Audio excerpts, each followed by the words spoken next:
Bonjour les amis, nous continuons notre chapitre 6 cette fois-ci. Ce sont les versets 35 à 40.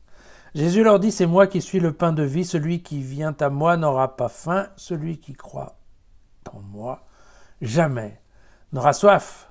Mais je vous l'ai dit, vous avez vu, et pourtant vous ne croyez pas.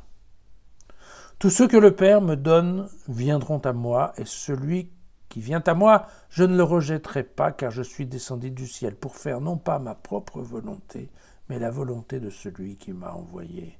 Or, la volonté de celui qui m'a envoyé, c'est que je ne perde aucun de ceux qu'il m'a donnés, mais que je le ressuscite au dernier jour.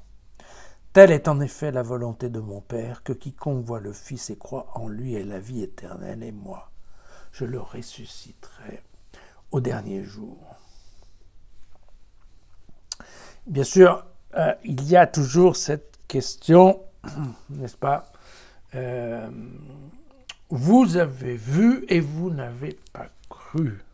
Car, effectivement, tout ce beau monde a bien assisté à la multiplication des pains. Donc vous voyez, c'est bien cette question d'un peuple qui n'arrête pas de demander des signes, puis une fois que le signe est là, il ne croit pas. Et vous savez que, une fois de plus, ça sera un grand thème chez Jean, c'est le croire et le voir.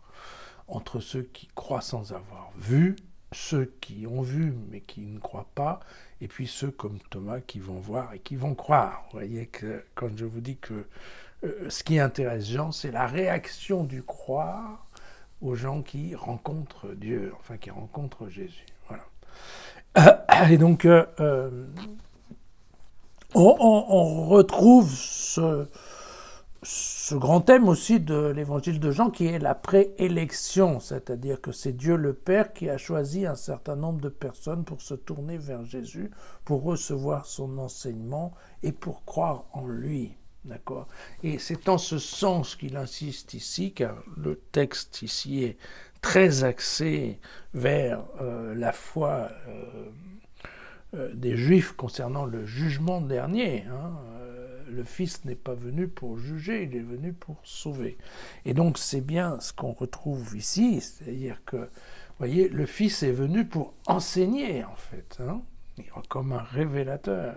Mais donc il est hors de question de rejeter ce que ferait un Messie, un Messie qui viendrait pour juger. Il y aurait des gens à qui, effectivement, on dirait oui, et des gens à qui on dirait non, et qu'on mettrait de côté. Je vous avais dit, dans le terme de vocabulaire, chez Jean, juger, c'est quasiment condamner. Et là, il n'est pas question que Jésus condamne, puisqu'en fait, Jésus est venu sur terre parce que Dieu a choisi un certain nombre de gens capables, vous vous souvenez, de comprendre ce que va dire Jésus, comme nous l'a dit le Baptiste. Et donc, ces gens-là, ils vont aller à l'encontre de Jésus, c'est pas pour que Jésus se retourne ou leur dise non, allez-vous-en, au contraire. Parce que son rôle, c'est au contraire de leur ouvrir les yeux à la réalité, la vérité, la réalité du Dieu le Père. C'est-à-dire que c'est pas un Dieu vengeur, c'est pas un Dieu compteur, comptabiliste, c'est pas... Non, c'est un Dieu qui aime. Et il attend de nous qu'on l'aime et qu'on s'aime les uns les autres. Ce sont les deux fameux commandements, tout simplement. Et donc, il n'y a aucune raison que Jésus rejette un certain nombre de gens qui viennent vers lui. Le Père appelle un certain nombre. On dira plus tard qu'il appelle tout le monde, mais que, en fait, dans la réalité, si vous n'avez pas été choisi par le Père pour vous intéresser au Fils, vous n'irez pas voir le Fils. D'accord ?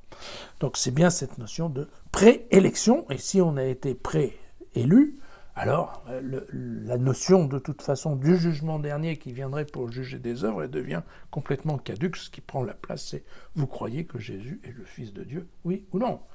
Okay. Et croire dans le Fils, c'est éventuellement, c'est bien croire qu'il y a un Père qui a envoyé un Fils. Enfin, donc c'est bien en ce Dieu-là, le Dieu que va expliquer Jésus, le Dieu d'amour qu'il faut croire. D'accord ? Et c'est ça ce qui va donner le royaume et non pas un jugement. Voilà, c'est tout simplement, donc c'est un petit passage qui est bien en direction des Juifs, et croire en Jésus devient la garantie du royaume. Donc effectivement, l'idée quand même, c'est que tout homme aurait intérêt quand même à croire en Jésus, puisque c'est grâce à Jésus, Jésus pourrait l'aider à passer le jugement dernier sans aucun problème. Voilà. Mais pour cela, il faut croire. Et ça n'a pas facile, même pour qui a vu. Voilà. À demain.